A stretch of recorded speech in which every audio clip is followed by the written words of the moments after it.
Magandang araw para sa ating SSS Retirement Pensioners, para sa ating SSS Total Disability Pensioners, at para sa ating mga SSS Survivor Pensioners. Dahil ang inyong pinakaaantay na SSS pension increase ay ibibigay na ngayong darating na September 2025. At alam niyo ba na hindi lamang ito isang beses, hindi lamang dalawang beses, kung hindi 3 tranche ng SSS pension increase ang inyong ma-avail. Mula 200 pesos na increase up to 7,327.43 pesos ang posible nyong makuhang SSS pension increase. Sino-sino nga ba ang pasok dito? Paano ang magiging computation? Yan ang pag-uusapan natin sa video ito. Tara, umpisahan na natin.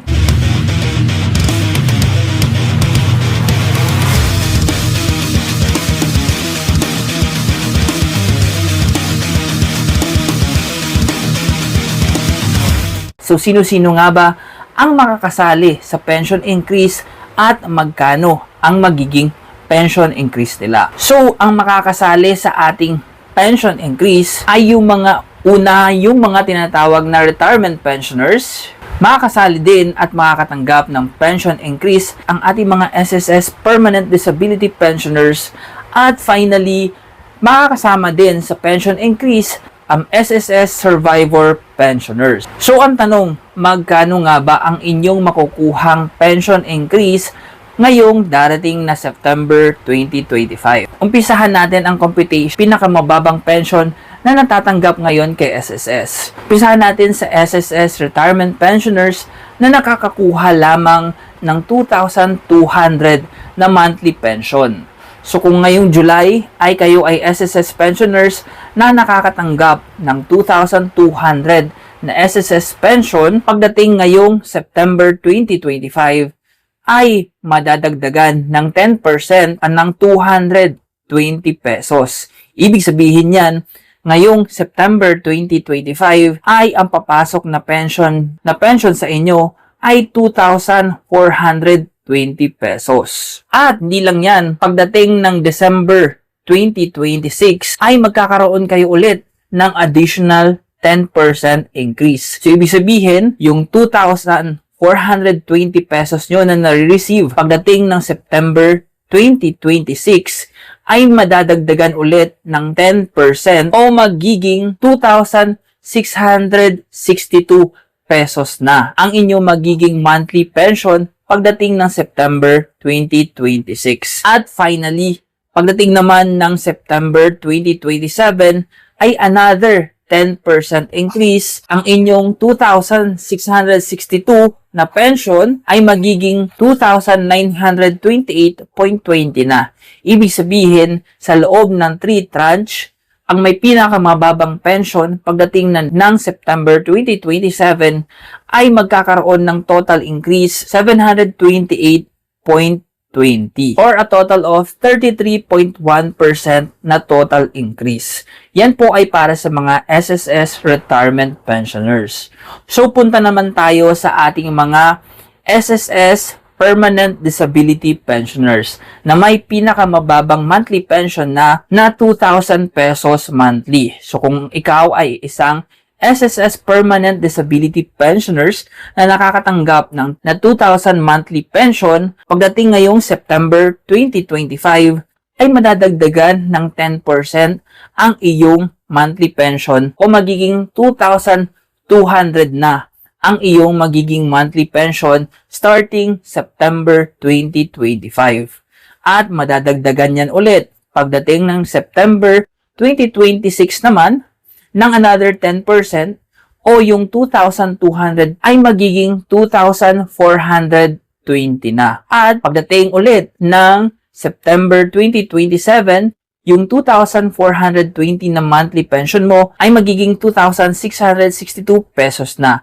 O sumatotal na sa loob ng 3 tranche or sa loob ng 3 taon ay madadagdagan ka ng 662 pesos sa iyong pension. Yan ay sa loob ng 3 taon or 33.1% na increase ng iyong pension. Para naman sa ating mga survivor pensioners o yung mga spouse ng ating mga namatay na SSS pensioners, ngayon ang pinakamababa ay 2,000 pesos. So, for SSS pensioners naman, mababa lang ang magiging increase nila.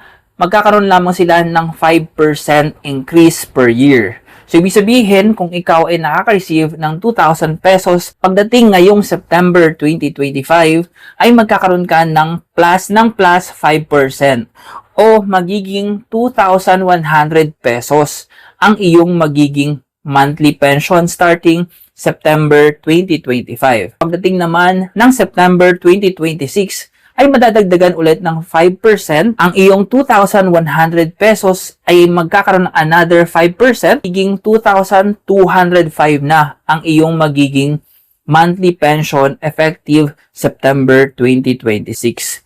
And finally, para sa last tranche, pagdating naman ng September 2027, yung 2,205 pesos mo ay madadagdagan ulit ng 5% at magiging 2,315.25 na siya. Or a total of 315.25 pesos na total increase sa loob ng 3 years o 15.8% na total SSS pension increase para sa ating mga survivor pensioners. At para naman sa ating mga highest SSS pensioners, currently, ang highest SSS pensioners natin ay tumatanggap ng 22,137.25 pesos. So, pagdating ng September 2025, para sa SSS retirement pensioners, ay magkakaroon sila ng 10% increase ay magiging 24,350.98 pesos na. Pagdating naman ng September 2026 ay another 10% increase. So, ibig sabihin, yung 24,350.98 pesos nila noong September 2025, pagdating ng September 2026 ay magiging 26,786.07 pesos. Pagkatapos, sa last tranche, pagdating ng September 2027, ay another 10% increase. Ang kanilang 26,786.07 ay magiging 29,664.68. So, suma total, ang naging pension increase nila sa loob ng 3 taon mula September 2025 to September 2027 ay 7,327.43 pesos o may total increase na 33.1%. So, isipin nyo, 7,327.43 pesos ang total increase nila kung ikaw ay may highest pension na tinatanggap sa kasalukuyan. So, yan po ang magiging computation niya. Kung ikaw ay SSS Retirement Pensioner at SSS Total Disability Pensioner, kung magkano yung monthly pension nyo, times 10 nyo lang at yun po ang magiging increase nyo na matatanggap pagdating ng September 2025 at another 10% increase sa September 2026 at finally at another increase ulit sa third and last tranche pagdating naman ng September 2027. Unfortunately, para sa ating mga SSS survivor pensioners ay 5% lamang per year or 5% lamang kung magkano yung inyong monthly pension kung ikaw ay SSS survivor pensioners ay 5% lamang ang madadagdag per year, effective September 2025. So yan po ang magandang balita na hatid sa atin ng SSS.